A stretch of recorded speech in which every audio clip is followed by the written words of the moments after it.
Hi, I'm Tim, and welcome to Watch You Want. Thanks for logging on. Today, we're looking at a horse of a different color. Okay, a Lange of a different color. Can you see it? It's subtle. This is the Lange Söhne Grand Lange 1 Luminous, 42 millimeters in 18 karat white gold.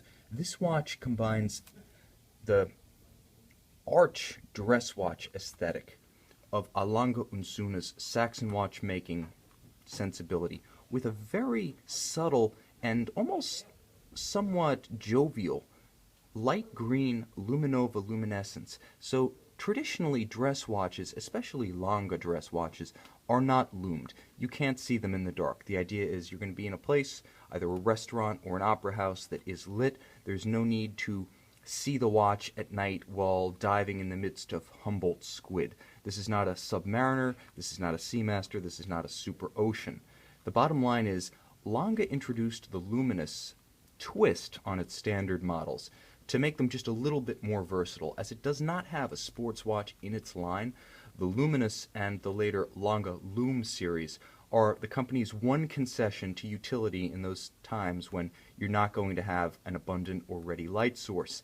And this watch incorporates another twist on the traditional Lange formula, because introduced in 2003, the Lange Söhne Grand Lange was bigger, bolder, and a little bit more contemporary in size than the traditional 18 plus millimeter of the case. 42 millimeters, I should mention that the watch was redesigned, the Grand Lange was redesigned in 2012 and reduced to a 41. So this is something of an all-time high watermark for a Lange Söhne case size in the Lange 1 model. So it might be highly desirable to those who like the look and the feel and the story behind Lange, especially the Lange 1 model, but just need a little bit more wrist presence, and this one delivers that. So let me show you on my wrist, which is 6 1/3 inches, 16 centimeters.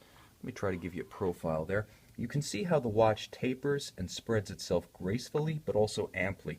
At 42 millimeters, it's about the size of something like a Jaeger-LeCoultre Duomet, and it looks and feels like the Duomet, especially the white gold chronograph with the black dial. The two are really kissing cousins within the Richemont group, so that's the feel, that's the look, but this is much thinner than the Duomet. Under 12 millimeters thick, the watch sits very flat on the wrist, and you can see that desirable feature, especially for a dress watch, of tumble home. From the top of the crystal to the edge of the bezel, there's a great deal of rounding off and tumble downward, which allows a cuff to slide, or a sleeve to slide up and over the side of the case. Now you can see the beautiful soldered lugs. These are actually a feature of most of the modern Lange Söhne cases, and they require a taxing double polish procedure whereby the case flank is actually a linear brushing, and then there's polish on the flanks of the lugs. And the process of soldering one to the other while not disrupting either polishing is tremendously energy and time intensive, and it really speaks to the volume of expertise within Lange, a company that only makes about 5,000 watches per year, that in addition to making their own hairsprings, their own movements, all the elements of their cases, that they can also perform this level of finishing and assembly in-house. Very impressive company. Now, the thing about the dial, and you can see it to great advantage here, is that it does have those little splashes of color. Let me be clear about what's actually illuminated here. The actual hour and minute dial features hands, indexes, and Roman numerals that are illuminated. And then the power reserve, including the hand and the indexes, are illuminated. The seconds subdial, the seconds hand, and the grand date, the panoramic date, to use the Glashutte original terminology, those do not light up. So you can see the hours and the minutes, and you can see the power reserve at night. They glow beautifully. Day or night, they have a distinct green tone to them, so there's actually a third tone added to the dial. In addition to black and white, there is that subtle hint of green. Again, I think it shows that Lange has a little bit of a sense of humor. That's Lange smiling at you. Will you smile back at your watch? If you're into the Grand Lange Luminous, chances are you will. Now, as with all Lange Söhne watches, it's very comfortable on the wrist. It looks like $1,000,000, but the real show is on the case back. You're looking at the Lange caliber L9012. This was one of the originals, the plank owners for Lange Söhne. They started on development of this one virtually as soon as the wall went down, and Eastern Germany was open for business once again. So L90 means they started work in 1990, and then 1.2 just represents the revisions to the watch since its debut. Now this one retains all of the current features of the 901 caliber and all of the original features that made it great. First and foremost, that beautiful three-quarter bridge, which is emblematic, iconic really at this point, of Saxon watchmaking.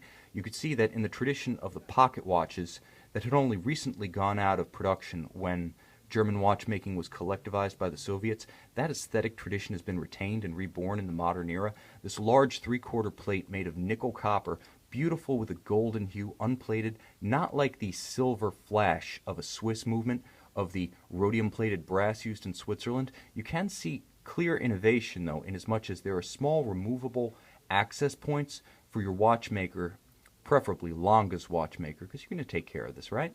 To remove the actual access ports and gain access to important portions of the movement without physically removing the entire three-quarter bridge. So there are some concessions to modern serviceability, but that classical aesthetic is retained with Glashutte stripes, the nickel copper compound known as German silver that will get darker and more intense with age and actually add more character to this movement with time.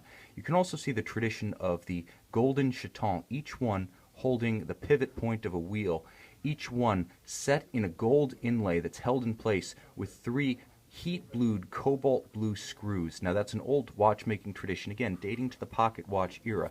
The idea being that it was very difficult to set a jewel into German silver without marring the material or deforming it, so you would instead create a small aperture and insert a chaton that could be removed by undoing the screws. Today, not necessary, but it's done for the sake of beauty and in deference to tradition.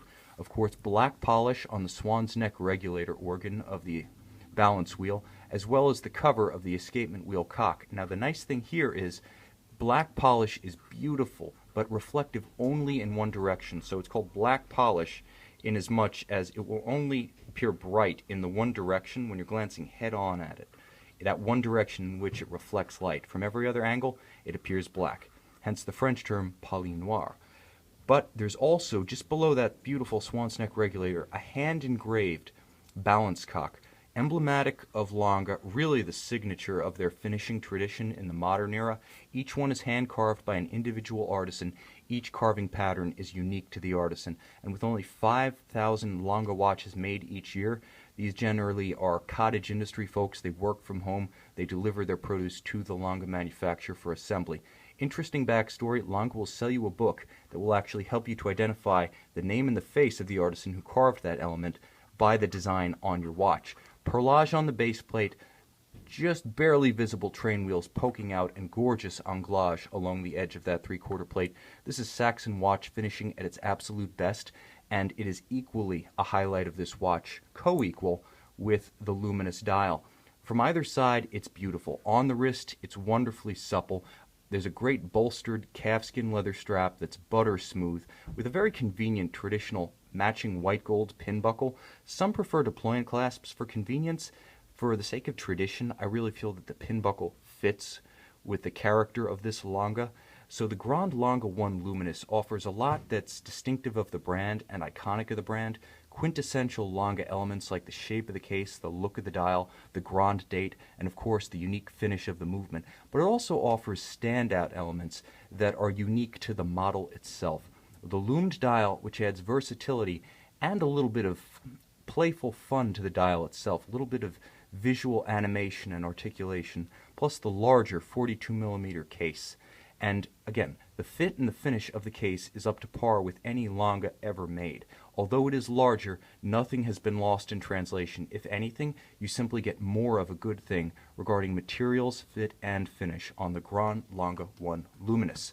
So if you want a watch that is literally the face of the modern Lange Söhne manufacturer, but you want a little bit more color, a little bit more character, and a little bit more size, I have a feeling this Grand Lange 1 from Lange Söhne, this Grand Lange 1 Luminous, I may add, is precisely the watch you want.